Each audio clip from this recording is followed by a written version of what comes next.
जिज्ञासु मित्रों, बहुत बहुत अभिनंदन है आपका इस लाइव चर्चा कार्यक्रम में। और जैसा कि आपको विदित है कि प्रत्येक दिवस 9 बजे हम यहाँ पर लाइव सेशन लेकर आते हैं और किसी न किसी आध्यात्मिक शास्त्रीय विषय पर चर्चा होती है। और आज भी ऐसे विषय को लेकर और संशयों को दूर करते हुए और विषयों को स्पष्ट करने के प्रयास में आज यह भी चर्चा हम लेकर आए हैं कठोपनिषद से, जिसका विषय है आत्मज्ञान नहीं धन संपत्ति भोग मांग लो।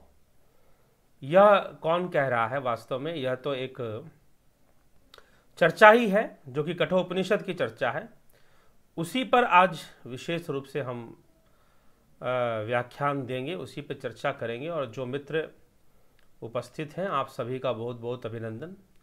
अंत में आप सभी के जो प्रश्न हैं या जो लोग कमेंट कर रहे हैं उनके कमेंट्स को भी जरूर ध्यान दिया जाएगा, पढ़ा जाएगा। लेकिन अभी जो है हम चर्चा पर चलते हैं। तो आत्मज्ञान नहीं धन संपत्ति और भोग मांग लो। मनुष्य चाहता ही यही है। और कोई ऐसा कह दे कि धन संपत्ति और भोग मांग लो तो उससे बड़ा अच्छा अवसर क्या हो सकता है? उससे अधिक अच्छी बात और क्या हो सकती है? वास्तव में हम चाहते ही, हम अगर देवी देवताओं की पूजा करते हैं, मंदिरों में जाते हैं, भगवान की पूजा करते हैं, तो किस लिए करते हैं? हमारा ये जीवन सही हो जाए, रिश्ते नाते सही हो जाए, धन संपदा सही हो जाए, नौकरी चाकरी सही हो जाए। यही तो हमारा उद्देश्य होता है ना। परंतु यहां बात कुछ और है। यहां मांगने वाला धन संपत्ति, विशेष भोग, रिश्ते नाते नहीं मांग रहा। यहां मांगने वाला आत्मज्ञान मांग रहा है और देने वाला कह रहा है कि नहीं, आत्मज्ञान नहीं धन संपत्ति मांग लो, भोग विषय मांग लो, लंबी आयु मांग लो, दीर्घायु होने का वरदान ले लो। ये सब जितनी भी चीजें हैं मांग लो, तुम स्वर्ग आदि मांग लो, विश्व विजयी विश्व सम्राट होने का ले लो, मांग लो। लेकिन आत्मज्ञान जो है वो नहीं मिलेगा। कुछ इस प्रकार की आनाकानी चल रही है, कुछ इस प्रकार की चर्चा चल रही है। और जो बालक है वो याचना में लगा हुआ है कि नहीं, मुझे तो उस तत्व के बारे में बताइए जो सब नष्ट होते हुए भी वह एक तत्व जो नष्ट नहीं होता, सबका पतन होते हुए भी वह एक तत्व जिसका पतन नहीं होता। तो कुछ इस तरह का प्रश्न किया जा रहा है। नचिकेता का प्रश्न है। नचिकेता यमाचार्य से, यमराज से प्रश्न करते हैं। क्या प्रश्न करते हैं? उनका प्रश्न कि ये यम प्रेते विचिकित्सा मनुष्ये अस्तित्वके नायमस्थिति चैके एतद्विद्धामनु शिष्टस्त्वयाहं वराणामेश वरस्तृतीयः। अर्थात मरे हुए मनुष्य के विषय में जो यह संशय है कि कोई तो यूं कहते हैं कि मरने के बाद वह एक रहता है, अयम अस्ति इति एके अयम अस्ति इति, एक के मतलब वहां पर वह एक तत्व जो आत्मा है वह रहती है, वह कभी भी नष्ट नहीं होती है। और कुछ लोग कहते हैं कि नहीं, सब कुछ नष्ट हो जाता है, ऐसा भी कुछ लोग मान लेते हैं। तो आप इस विषय को समझाते हुए मुझे उस एक तत्व के बारे में समझाएं, मुझे उस आत्मा के बारे में बताएं। तब यमराज उत्तर देते हुए कहते कि दैवे रत्रापि विचिकित्सितम पूरा नहीं सुविज्ञेय मनुरेश धर्म अन्यम वरम नचिकेतो वृणस्व मामोपरोत सीरति मां सृजैनम। अर्थात इसका अर्थ क्या है कि देवता भी इस विषय में भ्रमित रहते हैं कि क्या रहता है और क्या नहीं रहता है। हे नचिकेता, इस विषय में पहले देवताओं ने भी संदेह किया था, क्योंकि यह विषय बड़ा सूक्ष्म है, सहज ही समझ में आने वाला नहीं है। तुम दूसरा वर मांग लो, मुझ पर दबाव मत डालो। इस आत्मज्ञान संबंधी वर को, या फिर जो शाश्वत तत्व है जो कभी परिवर्तित नहीं होता है, उसके बारे में जानने की चेष्टा ना करो। बार बार मुझसे उस विषय में प्रश्न ना करो। हाँ, कुछ और वर मांग लो। देवता भी जिसको ना समझ पाए तुम बार बार उसको समझना चाहते हो और वही समझाने के लिए कहते हो, तो वो ठीक नहीं है, ऐसे वो कहते हैं। फिर आगे कहते हैं, नचिकेता ने फिर आत्म तत्व की कठिनता की बात सुनकर तनिक भी घबराया नहीं और उसका उत्साह भी मंद ना हुआ, वरन उसने और भी दृढ़ता से कहा, दैवे रात्रिपि विचिकित्सितं किल त्वं च मृत्यो यन्न स्विज्ञेयमाथ वक्ता चास्य त्वादृगन्यो न लभ्यो नान्यो वरस्तुल्य एतस्य कश्चित्। मृत्यो हे यमराज, त्वं यत आथत, आपने जो कहा कि अत्र कील देवे अपि, सचमुच इस विषय पर देवता भी विचार किया करते हैं और यह सुविज्ञेय भी नहीं है, इसके सिवा मतलब कि आसानी से जानने योग्य नहीं है, इसके सिवा इस विषय का कहने वाला भी आपके जैसा दूसरा नहीं मिल।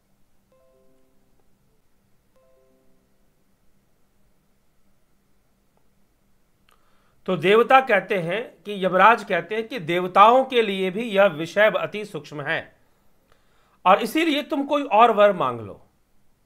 तो नचिकेता ने उत्तर देते हुए कहा कि सत्य बात है कि यह देवताओं के लिए भी अति सूक्ष्म है, परंतु मुझे अच्छे से पता है कि देवता भी इसको नहीं जानते, नहीं समझते, और वो ये कहते हैं कि त्वं च मृत्यो यन्न सुविज्ञेयमाथ वक्ता चास्य त्वादृगन्यो न लभ्यो नान्यो वरस्तुल्य एतस्य कश्चित्।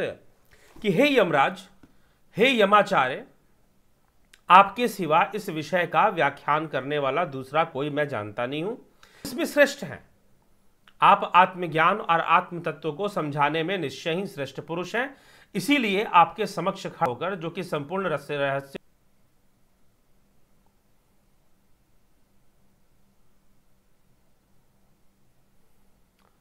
तो यमाचार्य का कहना है कि तुम कुछ और वरदान मांग लो, लेकिन नचिकेता बार बार ये कहते हैं कि नहीं, मुझे तो वही वरदान चाहिए, मुझे तो आत्मज्ञान ही चाहिए, मुझे उस एक आत्म तत्व के रहस्य को ही समझना है। आप मुझे कृपा करके उस आत्म तत्व के रहस्य को भी समझाएं, और मैं कुछ जानना नहीं चाहता, मुझे कोई दूसरा वरदान नहीं चाहिए। यमराज बार बार कहते हैं कि हट मत करो, यह बहुत ही सूक्ष्म विषय है, इसे देवता भी नहीं समझ पाए, इसीलिए तुम भी इसके प्रति ज्यादा हठी मत ना बनो, कुछ और मांग लो। अभी तुम बालक हो और तुम्हारी अभी उम्र ही क्या है कि इन सब गंभीर विषयों को तुम समझने का प्रयास करो, इसीलिए कुछ और वरदान मांग लो। ये बार बार इस प्रकार की बात जो है यमाचार्य के द्वारा, यमराज के द्वारा नचिकेता को समझाई जाती है। और इसी श्रृंखला में अब ऐसा क्यों यमराज वास्तव में ऐसा क्यों कर रहे हैं, क्यों वो नचिकेता को आत्मज्ञान देना नहीं चाहते हैं, यह भी बात समझना चाहिए।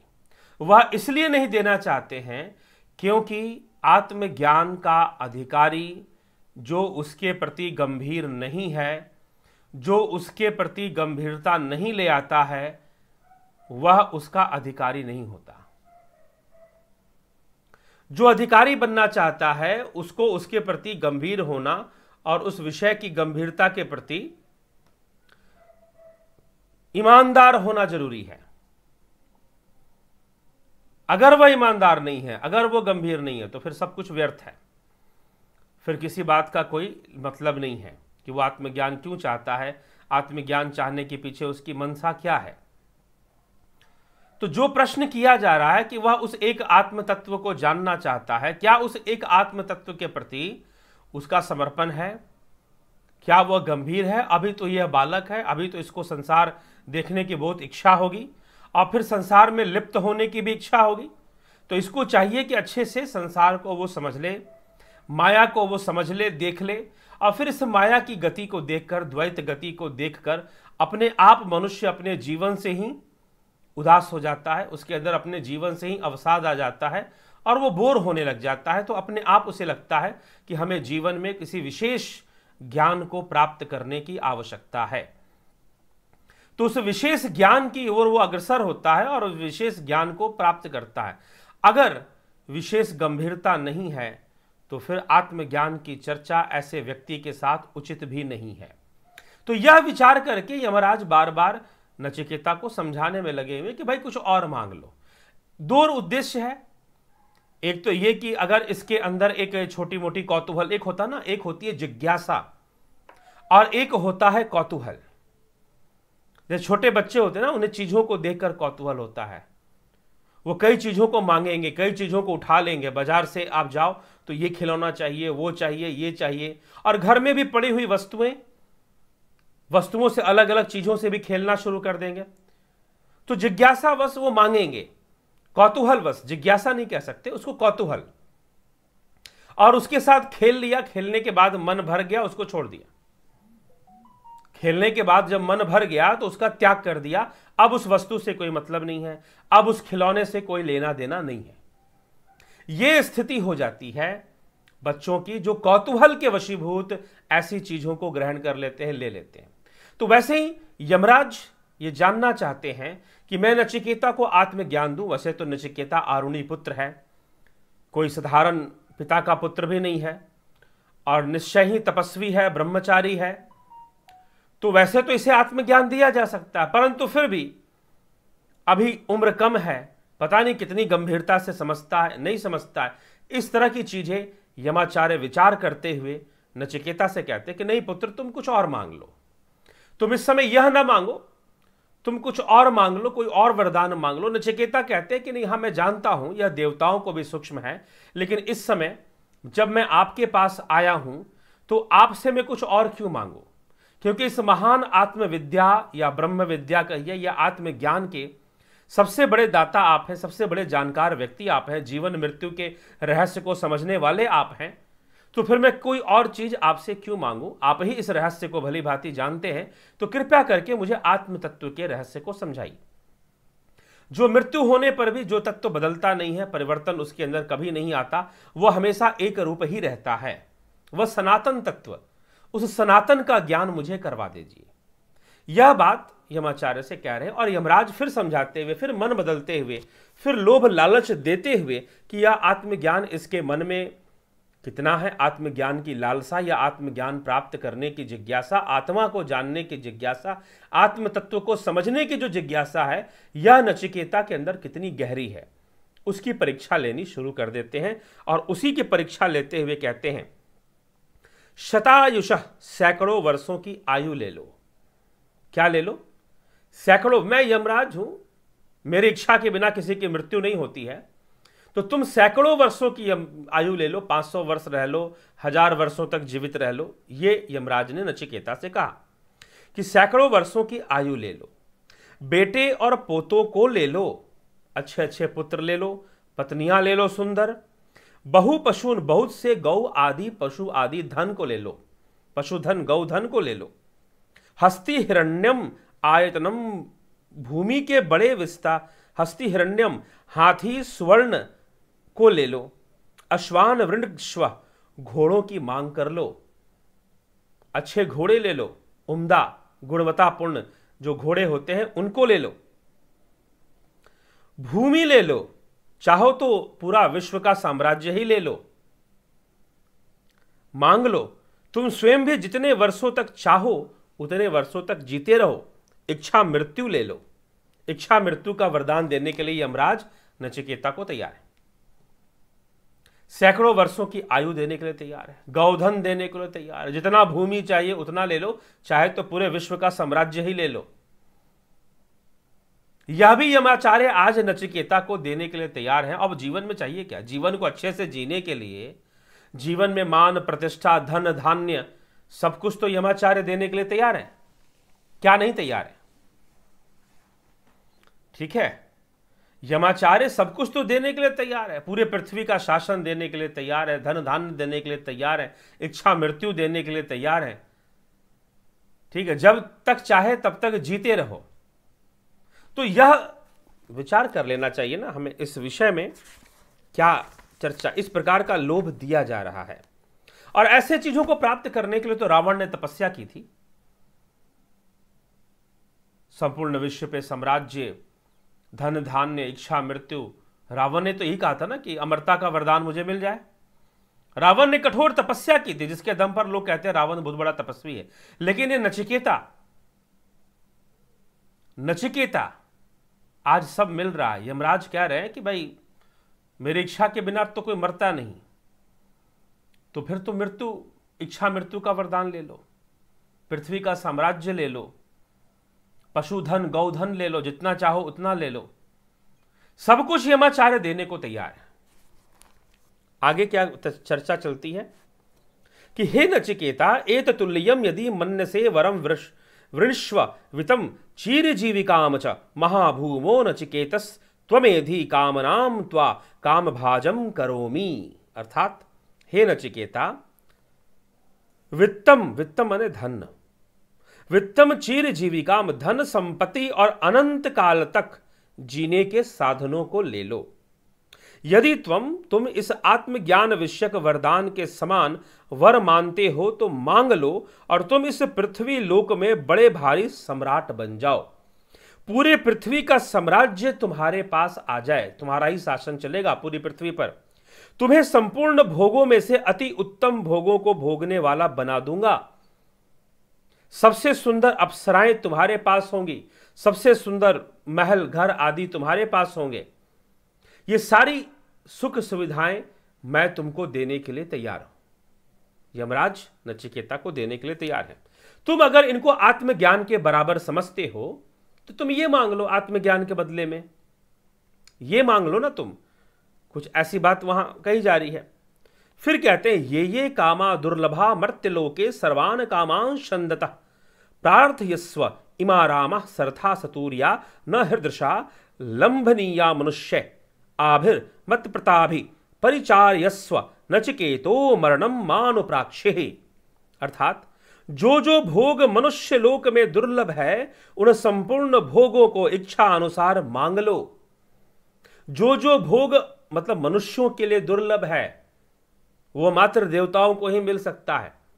अगर तुम उन भोगों को भोगना चाहते हो तो हे नचिकेता उन भोगों को भी मांग लो। जो जो भोग मनुष्य लोक में दुर्लभ है उन संपूर्ण भोगों को इच्छा अनुसार मांग लो। रथ और नाना प्रकार के बाजों के सहित इन स्वर्ग की अप्सराओं सरथा सुतरिया ईमा रामा, स्वर्ग की अप्सराओं मनुष्यों को ऐसी स्त्रियां निसंदेह अलभ्य हैं।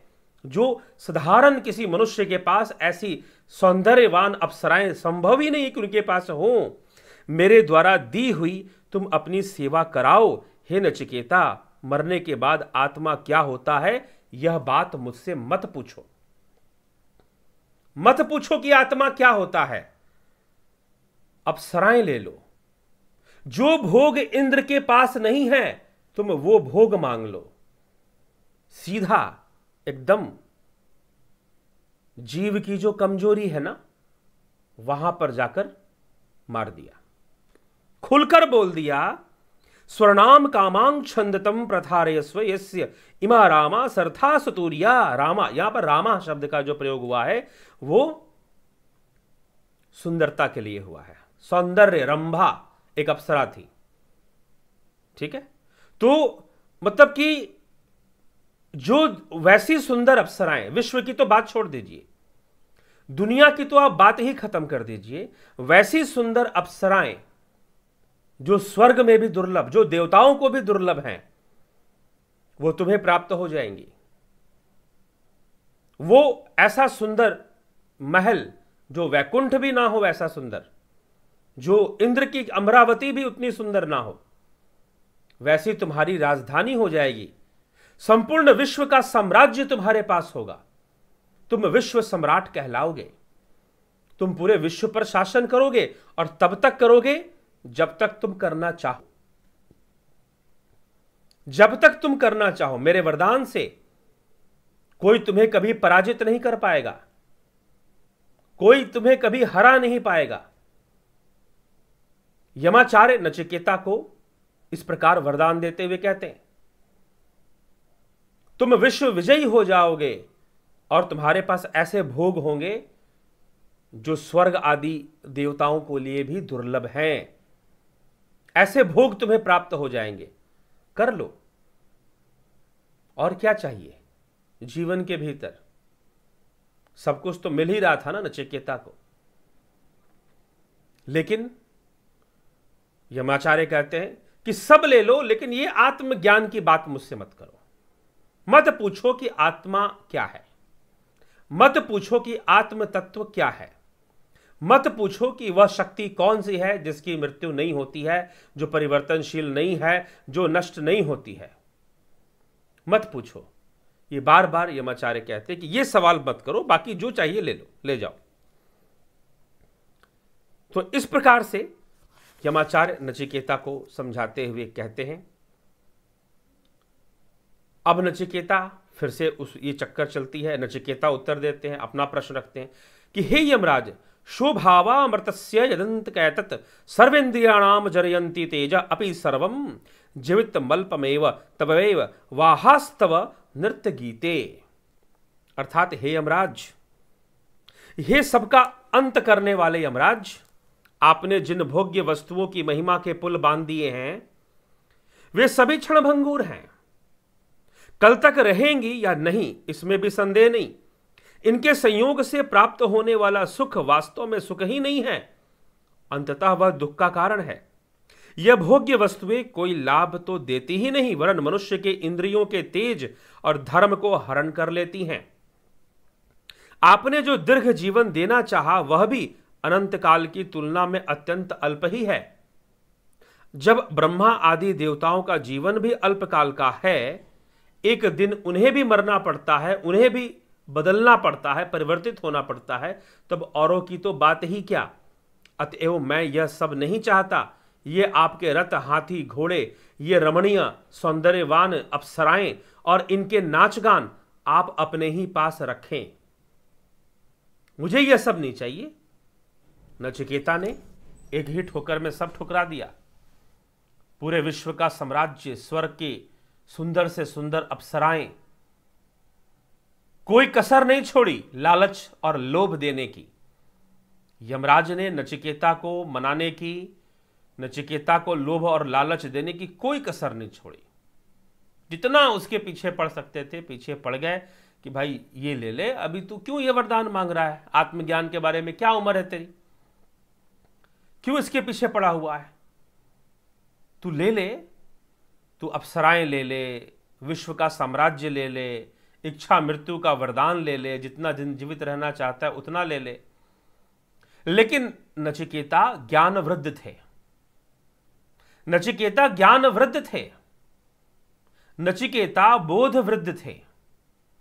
भले वो बालक थे, उस समय तरुण अवस्था में थे, 15-16 साल की उम्र संभवतः रही होगी, तरुण अवस्था में थे, परंतु ज्ञान वृद्ध, बोध वृद्ध। और बोध वृद्ध होने के कारण उन्हें यह बोध था कि संसार के भोग विषय दुख का कारण बन जाते हैं। बड़े से बड़ा महल, अच्छे से अच्छा रथ, क्योंकि उस समय गाड़ियां तो चलती नहीं थी लग्जरी। अगर आज यमराज को कहना होगा तो वो आपको बोलेंगे कि भाई महंगी से महंगी गाड़ी ले लो, ठीक है, लेकिन रथ, वहां पर रथ लिखा गया कि रथ ले लो, दिव्य रथ ले लो, दिव्यास्त्र ले लो, संपूर्ण विश्व का साम्राज्य ले लो, विश्व सम्राट बन के बैठ जाओ, सुंदर से सुंदर रमणीय अप्सराओं को ले लो। कौन सी कसर, कोई कसर यमाचार्य ने नहीं छोड़ी नचिकेता को फंसाने की, फंसाने की कोई कसर नहीं छोड़ी, क्योंकि आत्मज्ञान का अधिकारी वही है जो इनके रहस्यों को जानता है, इनको समझता है। तो अपने पिछले जन्मों की तपस्या, पिछले जन्मों के संस्कार से नचिकेता जानते हैं संसार कैसा है। बड़े से बड़ा महल हो, सुंदर से सुंदर अप्सरा हो, वो तुम्हें सुखी कर पाएगी ऐसा नहीं है। या बड़े से बड़ा महल, विश्व का संपूर्ण साम्राज्य, प्रत्येक भोग वस्तु तुम्हें सुख दे पाएंगे ऐसा बिल्कुल नहीं है। तुम अवसाद से ग्रसित हो जाओगे, तुम बोर हो जाओगे। Life is full of boredom. अरबों में कमाने वाले हमारे फिल्म इंडस्ट्री के लोग, जिनकी फिल्में देखते हैं हम पैसे खर्चे कर करके, क्या नहीं मिलता इनको। पैसा मिल गया, सौंदर्य मिल गया, पैसे के दम पर जो लेना चाहा ले लिया, जहां घूमना चाहा घूम लिया।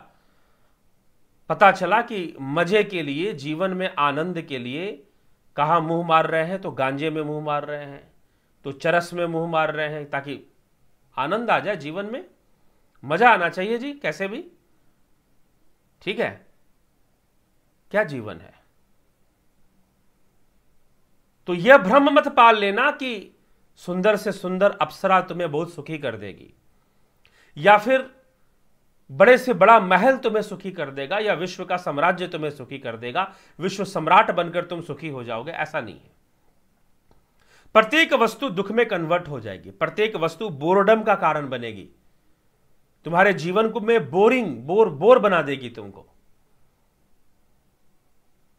क्योंकि आकर्षण, किसी भी वस्तु का आकर्षण तभी तक होता है जब तक वह हमें मिल नहीं जाता, और जैसे ही हमें प्राप्त हो जाता है कुछ दिनों में सारा आकर्षण गायब होता है, और कुछ दिनों बाद वह वस्तु दुख का कारण बनती है। पहले तो उसका आकर्षण, और जब वो वस्तु मिल गई जिसके प्रति हम अत्यधिक आकर्षित थे, ना प्राप्त हुई तो दुख क्या है कि मिली नहीं, और अगर मिल गई तो फिर दुख का कारण क्या है? फिर दुख का कारण बनता है अवसाद, बोर। आप बोर होना शुरू कर देते हो उन सब विषयों से, फिर भी आप दुखी हो जाते हो, अत्यंत दुखी हो जाते हो। तो नचिकेता वही उत्तर दे रहे हैं कि मैं इन वस्तुओं के रहस्य को जानता हूं, क्योंकि नचिकेता बोधवृद्ध हैं। बोधवृद्ध हैं अर्थात उनकी जो समझ है वो वृद्धों जैसी समझ है। भले ही वो बालक हैं, लेकिन अपने पिछले जन्मों की तपस्या, साधना, संस्कार से उनकी जो समझ है वो वृद्धों वाली समझ है। और वो वही बात कर देते हैं कि, क्या बात कर देते हैं नचिकेता, क्या कह देते हैं? शुभावा मर्तस्य इदंकैतत सर्वेंद्रियानाम जरयंती तेज, कि हे सबका अंत करने वाले यमराज, आपने जिन भोग्य वस्तुओं की महिमा के पुल बांधे हैं वे सभी क्षणभंगुर हैं। कल तक रहेंगी या नहीं इसमें भी संदेह है। उनका सुख रहेगा कि नहीं, वस्तु रहे, हो सकता है वस्तु का सुख ना रहे। प्राप्त होने वाले सुख वास्तव में सुख ही नहीं है, वह दुख में परिवर्तित हो जाएंगे। ये भोग्य वस्तुएं कोई लाभ तो दे ही नहीं पाएंगी। ये आपके रथ आदि वाहन और ये अप्सराएं नाच गान आपके पास रहें, मुझे नहीं चाहिए। ये आप अपने पास रखो। आपके पास जितनी अप्सराएं हैं, जितना भोग विषय है, आप अपने पास रखिए, क्योंकि आप आत्म तत्व को जानने वाले, जीवन मृत्यु के रहस्य को जानने वाले, आपके पास भोग रहे भी तो आप उन भोगों में लिप्त नहीं हैं। भोग भी उन्हीं के पास रहने चाहिए जो निष्काम रहना जानते हैं। भोग उन्हीं के पास रहने चाहिए जो, क्योंकि वो उनका कभी नुकसान नहीं कर सकते। आगे फिर नचिकेता कहते हैं, न वित्तेन तर्पणीयो मो लपस्यामहे वित्त मद्राक्षम श्यामो याव दिश शशि त्वम वरस्तु में वर्णीय स एव। मनुष्य धन से कभी भी तृप्त नहीं किया जा सकता, जबकि आपके दर्शन पा लिए हैं, धन को पा ही लेंगे। आप जब तक शासन करते रहेंगे हम जीते ही रहेंगे। मेरे मांगने लायक वर तो वह आत्मज्ञान ही है। नचिकेता देखो कितना चालाक है। नचिकेता बड़ी चालाकी से तर्क दे रहे हैं, और यहां पे क्या कह रहे हैं?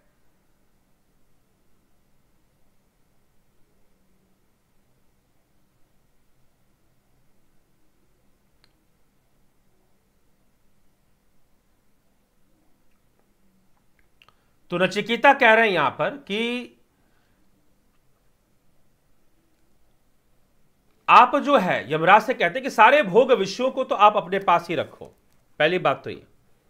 फिर कहते ना वित्तेन तर्पणीयो मनुष्यो लपस्यामहे वित्त मद्राक्षम चेतत्वा ज्विष्यामो यावदिश शशि त्वम वस्तु में वर्णीय स एव। मनुष्य धन से कभी भी तृप्त नहीं हो सकता, जबकि आपके दर्शन पा लिए। मैंने आपके दर्शन पा लिए हैं, मैंने आपके दर्शन पा लिए हैं, मैंने आपके दर्शन को प्राप्त कर लिया है और आपको प्रसन्न भी कर लिया है। तो निश्चय ही जब तक मेरी इच्छा नहीं होगी तब तक आप मुझे मृत्यु नहीं देंगे। तो इच्छा मृत्यु तो मुझे वैसे ही प्राप्त हो गया ना। और रही बात धन धान्य, आपके दर्शन प्राप्त कर लेने के बाद आपकी कृपा से मेरे पास धन धान्य भी आ जाएगा। धन धान्य की भी कोई कमी मुझे नहीं होने वाली, मुझे पता है। हे यमराज, जो आप मुझे यह सब लोभ दे रहे हैं कि सुंदर से सुंदर अप्सराएं ले लो, धन धान्य ले लो, अरे यह सब तो मुझे वैसे भी मिल जाएगा, क्योंकि मैं आप तक जो पहुंच गया हूं, मैं आप तक पहुंच गया हूं, तो दो तर्क दिए। एक तर्क नचिकेता ने क्या दिया कि यह सब क्षणभंगुर है, इन सब चीजों से जीवन सुखी नहीं होता है, उल्टा यह सब दुख का रूप धारण कर लेते हैं, इसीलिए इनमें आसक्ति नहीं रखनी चाहिए, यह आपकी ही शिक्षा कहती। और दूसरी बात कि जब मैंने आपके दर्शन कर लिए हैं तो अब यह सब मेरे लिए दुर्लभ नहीं है, चाहे वो सुंदर से सुंदर अप्सराएं हों, चाहे धन धान्य हो, चाहे पशुधन हो, चाहे वो विश्व का साम्राज्य हो, यह मेरे लिए अब दुर्लभ नहीं है, क्योंकि मैंने आपको प्रसन्न कर लिया है। और जब आप प्रसन्न हो गए हैं तो यह सब तो मुझे वैसे ही मिल जाएंगे, इसके लिए मुझे प्रयास करने की कोई जरूरत ही नहीं है। इसलिए हे यमराज, आप मुझे वही वरदान दीजिए कि मुझे आत्मा का ज्ञान करवाइए, आत्म तत्व का ज्ञान करवाइए, उस एक तत्व को मुझे बताइए कि वह एक तत्व कौन है। वास्तव में यहां पर आत्मा शब्द का प्रयोग श्लोकों में ना होकर एक तत्व की बात की गई है। उस एक तत्व का ज्ञान मुझे करवा दीजिए, मैं वही चाहता हूं, दूसरा मुझे कुछ नहीं चाहिए। इस प्रकार से नचिकेता ने अपना तर्क दे दिया। फिर आगे क्या कहते हैं, अजृताम मृतानमुपत्ये जरियम जरियन मर्त्यः क्वधः स्थः प्रजानन अभिध्यायन वर्णरति प्रमोदा नतिर्दिधे जीविते को रमते। यह मनुष्य जीर्ण होने वाला मरण धर्मा है। मनुष्य क्या है? जीर्ण होने वाला, मतलब वृद्ध हो जाने वाला, वृद्ध होकर वह मृत्यु को प्राप्त हो जाता है। तो जीर्ण होने वाला, इस तत्व को भली भांति समझने वाला मनुष्य लोक का निवासी कौन मनुष्य है? बुढ़ापे से रहित ना मरने वाला, ना मरने वाले महात्माओं का संग पाकर भी स्त्रियों के सौंदर्य, क्रीड़ा और आमोद प्रमोद का बार बार चिंतन करता हुआ बहुत काल तक जीवित रहने में प्रेम करेगा। हे यमराज, जिस महान आश्चर्य में परलोक संबंधी आत्मज्ञान के विषय में यह शंका करते हैं कि यह आत्मा मरने के बाद रहता है या नहीं, उसमें जो निर्णय है वह आप हमें बतलाइए। जो यह गूढ़, अत्यंत गंभीरता को प्राप्त हुआ वर है, इसमें दूसरा वर नचिकेता नहीं मांगता है। मुझे दूसरा वरदान मुझे नहीं चाहिए, क्योंकि कोई भी वस्तु दीर्घकाल तक रहने वाली नहीं है, चाहे सुंदर स्त्री हो। हे यमराज, कोई भी वस्तु अजर अमर महात्मा देवताओं का दुर्लभ एवं अमोघ संग प्राप्त करते मृत्यु लोक जरा मरणशील ऐसा कौन बुद्धिमान मनुष्य होगा जो स्त्रियों के सौंदर्य, क्रीड़ा और आमोद प्रमोद में आसक्त होकर उनकी ओर दृष्टिपात करेगा और इस लोक में दीर्घ काल तक जीवित रहने में आनंद मानेगा। क्योंकि कोई भी वस्तु आनंद देने वाली दीर्घ काल तक है नहीं, सब क्षणिक आनंद देने वाले हैं, क्षणिक सुख प्रदान करने वाले हैं, सब दुख का कारण बनने वाले हैं। इसलिए वो बुद्धिमान नहीं है कि जो आत्मज्ञान को छोड़कर यह सब मांगे। और वैसे भी जब मुझे यह सब प्राप्त ही हो जाए, होने वाला है, तो मैं ये सब क्यों मांगू। नचिकेता साथ में यह भी कह देते हैं कि भाई यह सब तो मुझे प्राप्ति हो जाएगा आपके दर्शन से, आपकी कृपा से, तो मुझे यह सब नहीं चाहिए। आप मुझे आत्मज्ञान की चर्चा करके सुनाइए, मुझे आत्मज्ञान को प्राप्त करना है, आत्मज्ञान मुझे चाहिए। तो ये चर्चा चलती है किसके बीच में? यमराज और नचिकेता के बीच में। तो हे यमराज, मुझे आप दूसरा कोई वरदान मुझे नहीं चाहिए। तस्मात् अन्यम नचिकेता न वृणते, मुझे दूसरा कोई वर नहीं चाहिए। कृपा करके आप उस एक तत्व के बारे में के अंतर्गत उसमें क्या चलेगा, उसमें अब यमराज तैयार हो जाएंगे नचिकेता को वरदान देने के लिए, आत्मज्ञान का वरदान देने के लिए तैयार हो जाएंगे और नचिकेता को वर देना शुरू कर देंगे, बताना शुरू कर देंगे, आत्म तत्व की चर्चा शुरू कर देंगे। तो वो भी चर्चा बड़ी ही सुंदर है। तो किस प्रकार से चर्चा द्वितीय वल्ली के अंदर, ये प्रथम वल्ली समाप्त हो गई जिसमें कि यमाचार्य और नचिकेता का संवाद है। नचिकेता को मृत्यु दान कर देना, मृत्यु को दान किया गया पिता के द्वारा, आरुणि के द्वारा, उद्यालक ऋषि के द्वारा। उनके पुत्र थे वो, यमराज के पास गए। सर्वप्रथम उन्होंने यमराज से यही वरदान मांगा कि मेरे जो पिता मुझसे रुष्ट हो गए हैं वो प्रसन्न हो जाए, जब मैं घर जाऊं तो वो मुझसे प्रसन्न रहें, मुझ पर अपनी करुणा बरसाएं, अपना प्रेम बरसाएं। जैसे पिता पुत्र का प्रेम होता है वैसे ही प्रेम मुझसे करें, पहला वरदान। दूसरा वरदान कि वह कौन सी अग्नि है जिससे कि जीवन मुक्त हुआ जा सकता है और स्वर्ग आदि उत्तम लोकों की प्राप्ति हो सकती है। फिर तीसरा वरदान कि वह कौन सा तत्व है तो 2 वरदान तो आसानी से यमराज ने दे दिए कि तुम्हारे पिता तुमसे प्रसन्न रहेंगे। दूसरा वरदान नचिकेत अग्नि का वरदान उसे दे दिया। नचिकेत उस अग्नि के द्वारा, जिस यज्ञ के द्वारा, जिस अनुष्ठान के द्वारा स्वर्ग की प्राप्ति होती है, वो विद्या नचिकेता को समझा दी और उसका नाम भी नचिकेत अग्नि रख दिया कि अब वो अग्नि नचिकेत अग्नि के नाम से जानी जाएगी, ऐसा भी घोषणा कर दी। तीसरा वरदान नचिकेता ने मांगा आत्मज्ञान, तो यमराज वह देने को तैयार नहीं है। यमराज बार बार कहते हैं कि विश्व का साम्राज्य ले लो, सुंदर से सुंदर अप्सराएं ले लो, इच्छा मृत्यु का वरदान ले लो, दीर्घकाल तक जीवित रहने का वरदान ले लो, पशु धन ले लो, उत्तम से उत्तम दिव्य रथ ले लो, सब कुछ ले लो, लेकिन यह आत्मज्ञान मुझसे मत मांगो, मैं ये नहीं दे पाऊंगा, कुछ और मांग लो। बार बार यह यमाचार्य के द्वारा, यमराज के द्वारा बार बार कहा गया और नचिकेता बार बार मना करते रहे कि नहीं, ये सब चीजें मुझे सुख नहीं दे पाएंगी, ना ही किसी को सुख दे पाती है, बस सुख का छलावा जरूर देती हैं, सुख का भ्रम पैदा करती हैं, लेकिन सुख नहीं दे पाती, सुख का भ्रम जरूर पैदा कर देती हैं। तो इसीलिए मुझे आत्मा का ही ज्ञान चाहिए। बार बार हर एक प्रकार से तर्क देते हुए फिर नचिकेता कहते हैं, रही बात कि आप मुझे ये सब देने वाले हैं, तो आपके दर्शन थे तो मुझे ऐसे भी प्राप्त हो जाएगा, मुझे वैसे भी ये सारी चीजें प्राप्त हो सकती हैं, लेकिन इनमें आसक्ति उचित नहीं है, इसीलिए मेरी कोई इच्छा नहीं है इन सब चीज़ों की। हे यमाचार्य, आपके पास आया हूं, आप जीवन और मृत्यु के रहस्य को जानने वाले हैं, इसलिए हे यमराज, आप मुझे आत्म तत्व का ज्ञान दे, मुझे उस एक आत्म तत्व के विषय में, उस एक तत्व का ज्ञान दे, उसके बारे में मुझे बताए, और मुझे कुछ नहीं चाहिए। और यहीं से दूसरी वल्ली प्रारंभ होती है। दूसरी वल्ली में यमाचार्य नचिकेता को आत्मा के विषय में बताना शुरू करते हैं, उस एक सनातन तत्व के बारे में बताना शुरू करते हैं जो ईश्वर है, नश्वर नहीं है, ईश्वर है। वह आत्मा नष्ट ना होने के कारण ईश्वर है, सनातन होने के कारण ईश्वर है, इसीलिए वह आत्मा ही ब्रह्म है। अयम आत्मा ब्रह्म भी कहा गया। ठीक, तो यह चर्चा अब प्रारंभ होती है। तो द्वितीय वल्ली से हम यमाचार्य क्या उपदेश, आत्मज्ञान का कौन सा उपदेश, कैसे तर्कों के साथ, कैसे शब्दों के साथ, बहुत ही गूढ़ और आश्चर्य पैदा करने वाले वो तर्क और शब्द हैं।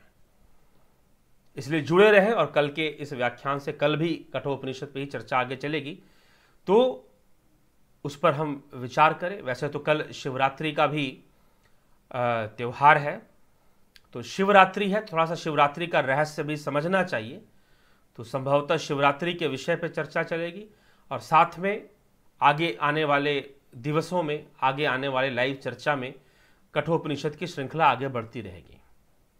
तो जिज्ञासुओं, आज यहीं तक चर्चा हम करते हैं और कल फिर जो है हम इस चर्चा को आगे बढ़ाएंगे। शिवरात्रि की चर्चा भी होगी और शिवरात्रि भी अपने आप में एक रहस्यमय विषय है और कठोपनिषद पर भी चर्चाएं आगे इनके श्लोकों के साथ साथ चर्चा करते हुए चर्चा आगे बढ़ेगी, व्याख्यान आगे बढ़ेंगे।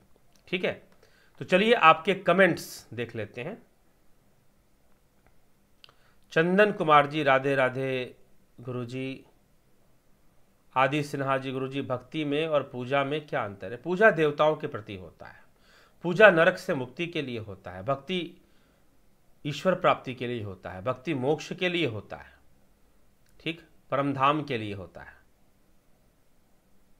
लखन सिंह तंवर जी, बड़े भाई प्रणाम, प्रणाम जी।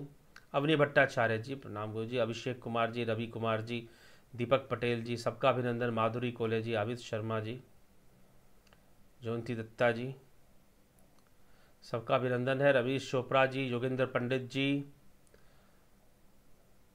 ब्रह्मदत्त पुरी जी। नारायण, क्या समाधि के बाद भी कोई और रास्ता होता है? समाधि ही कई प्रकार की होती है। महर्षि पतंजलि ने कई प्रकार के संप्रज्ञात, असंप्रज्ञात समाधियाँ बताई है, आनंदानुगत समाधि बताई है, ठीक है, निर्बीज समाधि बताई है, सबीज, सविकल्प, निर्विकल्प, निर्विचार, सविचार, निर्बीज, सबीज, ऐसे करके समाधियाँ बताई हैं।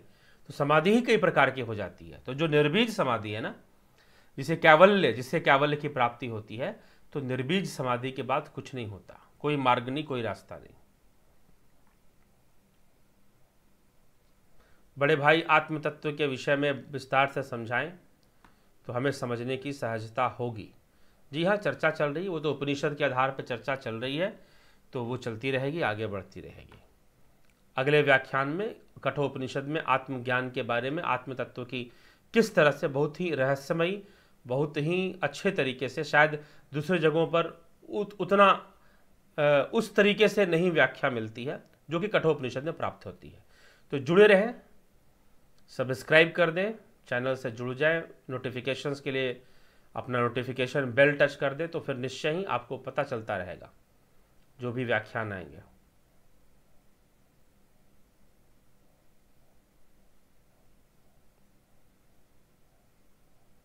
नचिकेता की पात्रता है कि नहीं, वो जानने के लिए यमराज, हाँ जी हाँ, पात्रता जानने के लिए ही यमराज मना कर रहे थे।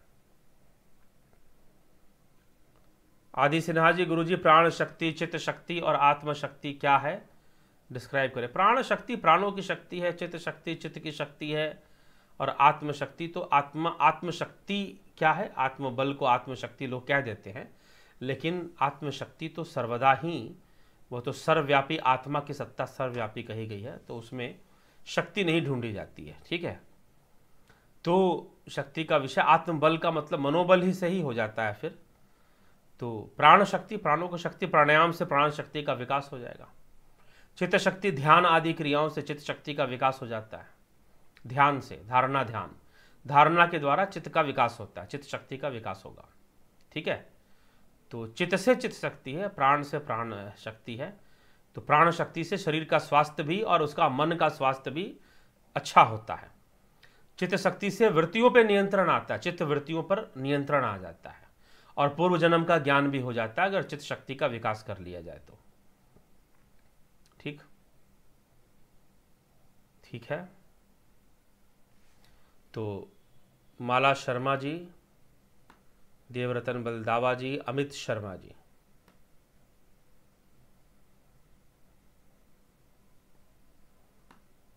बलवंत सिंह गोयल जी, लखन सिंह तंवर जी, आत्म तत्वम और आत्मा में भी एक ही है क्या? जी हाँ, एक ही के लिए आत्म तत्व कहना या आत्मा, एक ही तत्व की बात की जा रही है।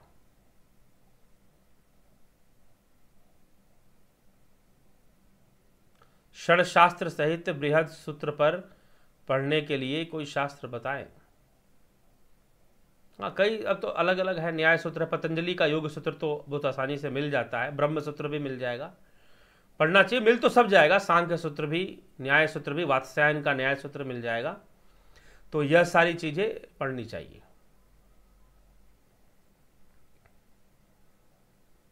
आत्मा का परमात्मा में लय हो जाने के बाद भी जब कल्प अंत होता है, उसके पश्चात फिर से उस आत्मा अंश का को दूसरा जन्म लेके आना पड़ता है या किसी अन्य लोक में चला जाता है।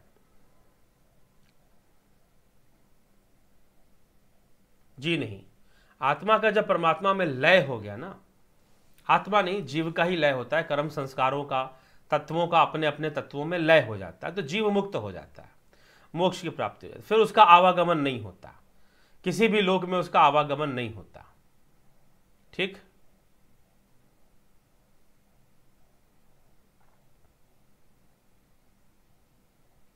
संसारिकता में आत्म शांति नहीं मिलती, संसारिकता में नहीं मिलती, लेकिन संसार में ही मिलती है, कहीं बाहर नहीं जाना पड़ेगा, संसार छोड़ के कहां जाओगे। हाँ, मन में संसारिकता अगर भरी पड़ी है तो नहीं मिलती।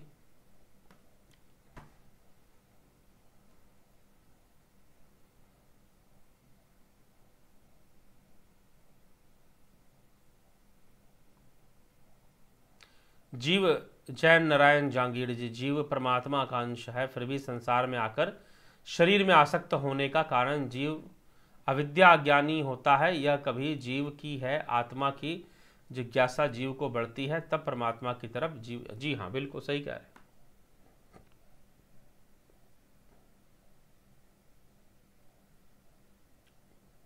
मोक्ष पाया जाता है वो भी जीते जी, जी हाँ, मनुष्य शरीर के अंदर ही। ईश्वर को पाकर आप कुछ चाहेंगे नहीं, महेश मकवाना जी। ठीक, महेश योगी जी,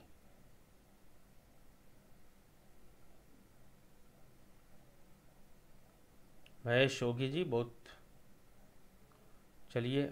सुवर्णा चिटकुवार जी, राम राम जी, राम राम आपको भी। चलिए ठीक है। पृथ्वीराज चौहान जी, महेश मकवाना जी, आप सबका बहुत बहुत अभिनंदन रहा इस में, और आपके कमेंट।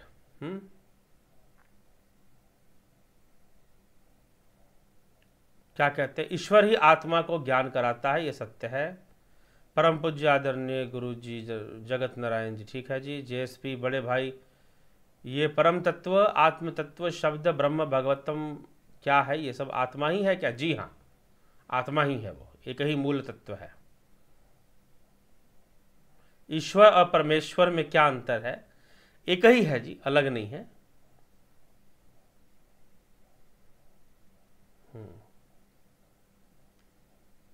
ईश्वर हर जगह मौजूद है, देखने के लिए दिव्य दृष्टि प्राप्त करनी होगी, ठीक है।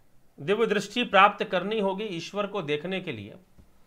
देखिए, वास्तव में वो इस प्रकार के दर्शन का विषय नहीं है, क्योंकि जो भी दिखेगा, क्योंकि देखना इंद्रिय वर्ग काम है, इंद्रिय काम है, चाहे वो सूक्ष्म शरीर में हो चाहे स्थूल शरीर में हो। ध्यान रखिएगा, सूक्ष्म शरीर में भी इंद्रियां हैं। यही तो समस्या है ना कि यह सूक्ष्म शरीर का निर्माण कैसे होता है, सूक्ष्म शरीर के उपादान कौन है, अंग कौन है। तो उसमें इंद्रियां भी आती हैं, पंचभूत भी आते हैं, अंतःकरण चतुष्टय भी आता है, ठीक है। तो सूक्ष्म इंद्रियों से जो देखा जाता है, वास्तव में वही दिव्य दृष्टि का विषय है, वही दिव्य दृष्टि का विषय। इसीलिए भगवान कृष्ण ने भी अर्जुन को जो दिखाया उसे सगुण कहा, उसे निर्गुण नहीं माना, उसे क्या माना? सगुण कहा 12वें अध्याय में, कि मेरे इस सगुण रूप को, योगमैश्वरम, पश्य में योगमैश्वरम, योग सिद्धि, योग ऐश्वर्य की बात की जा रही है, योग ऐश्वर्य रूप, योग सिद्ध रूप श्री कृष्ण ने अर्जुन को दिखाया था। यह श्री कृष्ण स्वयं कह रहे हैं। ना हो तो आप इनके अर्थों पर चले जाए, जो संस्कृत के अंदर जो श्लोक लिखे जा रहे हैं और उनके जो अर्थ हैं, उनका सही से आप अर्थ निकाल लीजिए, पता चल जाएगा। योगमैश्वरम मतलब योग ऐश्वर्य रूप की बात वहां पर भगवान कृष्ण कर रहे हैं। तो वो अर्जुन को दिव्य दृष्टि से, वो स्थूल दृष्टि से देख नहीं सकता ऐसे रूप को, तो दिव्य दृष्टि से वो दिखाया था। लेकिन जो दिव्य दृष्टि से भी जो दिख रहा है ना, वह अभिव्यक्ति है, मैनिफेस्टेशन है।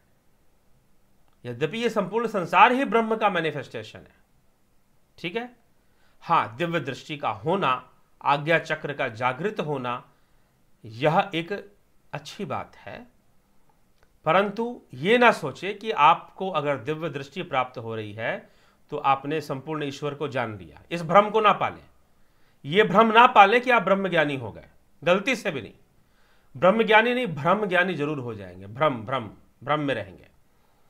एक सुपरिटी कॉम्प्लेक्स आ जाएगा कि हम ज्ञानी हैं। ज्ञानी नहीं है आप अभी, यही समझना। यही उपनिषद समझा रहे, केनो उपनिषद में इस पर चर्चा हुई दिव्य दृष्टि के ऊपर, ठीक है। तो शास्त्र अध्ययन करें, रटे हुए ना। कुछ लोग हैं ना, अब होता क्या है कि संस्थाओं में लोग चुनकर श्लोक रटते हैं, चुनकर कि हाँ भाई यहां पर दिव्य दृष्टि की बात है, यहां भगवान दिखाने की बात है, तो वही वाला श्लोक रट लो। आगे पीछे क्या श्लोक, क्या परिवेश, उसको छोड़ दो, क्या बातें समझाएगी उस पर वो नहीं गौर करेंगे। तो ये कूप मंडूक वाली विचारधारा, कुएं के मेंढक वाली सोच के साथ लोग कई बार शास्त्रों का अध्ययन करते हैं तो समझ में नहीं आता। तो यह विषय है, इसको समझकर ही दिव्य दृष्टि की चर्चा करनी चाहिए। आगे चलें। तो प्रमाण गुरुजी, आत्मचिन्मय सर्कोफागस है क्या, और ज्योति सर्कोफागस है क्या? ये शब्द ही स्पष्ट नहीं हो रहा मित्र, क्या शब्द है? सर्कोफागस, क्या इसका अर्थ है? चलिए,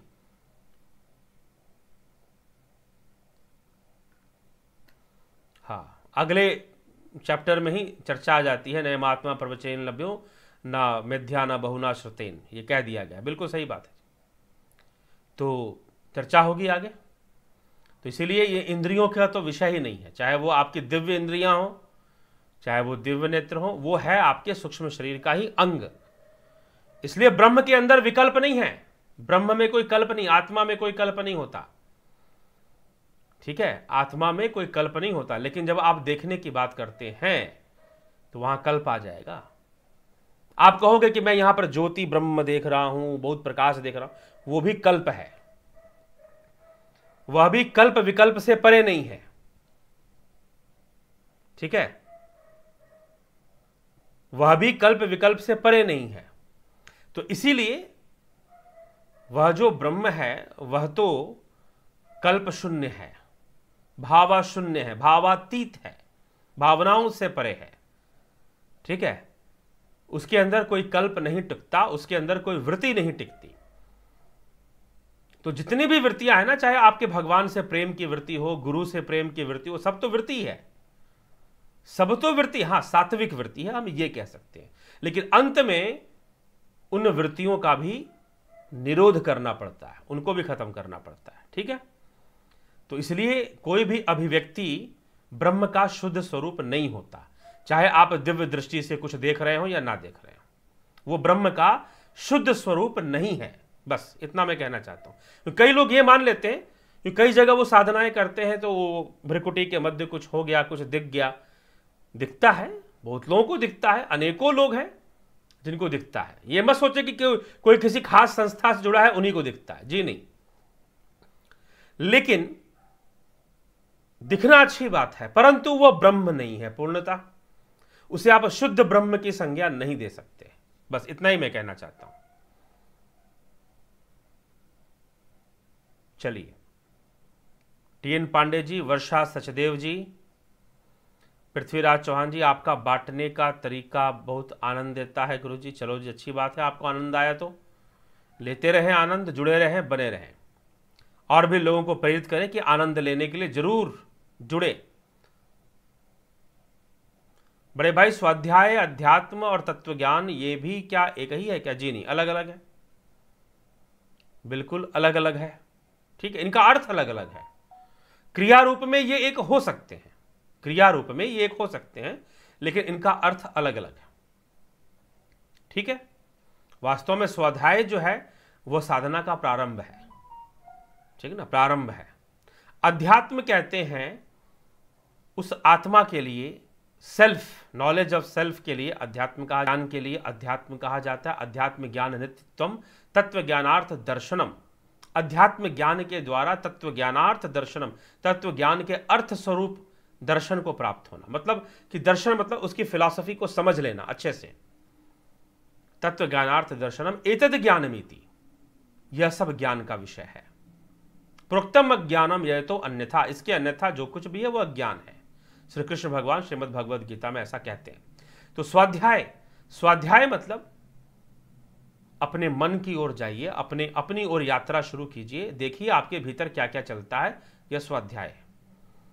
वह शास्त्रों के अध्ययन से भी होता है स्वाध्याय, गीता के अध्ययन से भी हमें स्वयं के बारे में बहुत सारी बातें पता चलती हैं। पतंजलि योग सूत्र पढ़ने तो पूरे मन की परतों को खोल खोल के महर्षि पतंजलि ने रखा है वहां पर, तो अपने बारे में बहुत सारी चीजें पता चलती हैं। ठीक है, तो स्वाध्याय। और फिर है अध्यात्म। अध्यात्म आत्मा की शक्ति ही अध्यात्म है। कुछ लोग कहते हैं यहां पर नहीं, आत्मा का अध्ययन करना अध्यात्म है। थोड़ा सा इतना भी सम्मोहित नहीं रहना चाहिए आदमी को, थोड़ी सी एटाइमोलॉजी देख लेनी चाहिए। अधि आत्मनः, अध्यात्म, धी माने ऊर्जा, शक्ति। तो जो आत्म शक्ति है, आत्मा का जो आधार है वह ब्रह्म ही है, जिससे सब कुछ पैदा होता है और सब कुछ लीन होता है, जिसमें सब कुछ लय हो जाता है, वह एक ब्रह्म ही है। तो वही आत्मा है। तो वह अध्यात्म का अर्थ उस ब्रह्म की ओर संकेत करता है। ठीक, और तत्व ज्ञान महर्षि कपिल के द्वारा, कपिल मुनि के द्वारा तत्व ज्ञान का प्रतिपादन हुआ सांख्य योग में। तो तत्व ज्ञान का वह विषय है, 24 और 25वां पुरुष तत्व, इनको जानना, इनके मर्म को जानना। जो इन 25 तत्वों को जानता है वह लोक परलोक और ब्रह्म सबको जानता है, वो सर्वज्ञ है। जो इन 25 तत्वों के रहस्य को, महिमा को जानता है वह सर्वज्ञ है, वो सब कुछ जानने वाला है।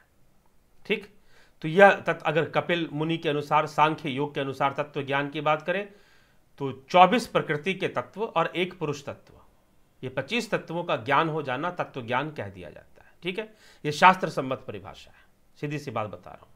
कोई गुरुजी क्या बोलते हैं, गुरुजी तो मंत्र देके भी बोलेंगे मैंने तुझे तत्व ज्ञान दे दिया। ठीक है, तो तत्व ज्ञान सांख्य दर्शन के अनुसार, शास्त्र, सांख्य दर्शन ही तो शास्त्र है ना। भगवान कृष्ण गीता में किसका आधार ले रहे हैं, सांख्य का आधार लेकर अर्जुन को समझा रहे हैं। तो सांख्य के अनुकूल 24 तत्वों के साथ 25वें तत्व पुरुष का ज्ञान हो जाना तत्व ज्ञान है। और जो इन 25 तत्वों का ज्ञान रखने वाला है वो सर्वज्ञ है, वो सब कुछ जानने वाला है, कुछ भी नहीं बचता कि वो ना जानता हो। ठीक है, क्योंकि वो ज्ञान ही ऐसा है, अंतर्मुखी होकर ही प्राप्त होगा, लेकिन प्राप्त हो जाने पर संसार की भी सारी चीज समझ में आ जाती है फिर।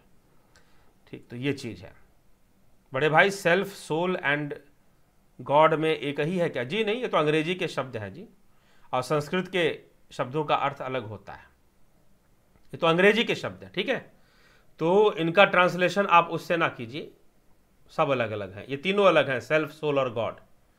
क्योंकि आपने ये जो वर्ड है ये अंग्रेजी के हैं, तो अंग्रेजी के अनुसार, क्रिश्चियनिटी के अनुसार इन तीनों का अर्थ अलग अलग है। चलिए ठीक है मित्रों, इसी के साथ विराम देंगे अपनी वाणी को, इस सभा को। बहुत बहुत आभार आप सभी का जुड़े रहने के लिए, बने रहने के लिए। और जो ध्यान योग का लाभ उठाना चाहते हैं वो मेंबरशिप ज्वाइन कर अवश्य ही ध्यान योग का लाभ उठाएं। बहुत बहुत आभार।